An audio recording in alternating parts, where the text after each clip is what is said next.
রোজা অবস্থায় স্বপ্নদোষ হলে রোজা কি ভেঙে যাবে না থাকবে?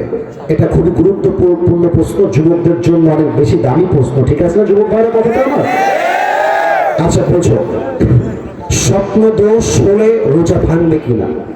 প্রথম কথা হচ্ছে, শরীয়তে তিন ধরনের ব্যক্তির উপর থেকে শরীয়তের বিধানকে উঠিয়ে নেওয়া হয়েছে।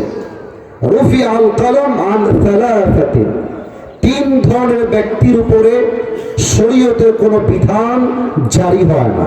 তার মাঝে একটা ধরন হচ্ছে সেই ধরন আনিন নাইম হাত্তা তাস্তাইকায, ঘুমন্ত ব্যক্তি যতক্ষণ পর্যন্ত ঘুম থেকে না উঠবে তার উপরে কোনো বিধান জারি হবে না। অতএব স্বপ্নদোষ এটা আমাদের আওতার ভিতরে নয়, it is out of capacity, এটা ঘুমের মধ্যেই হয়ে যায়।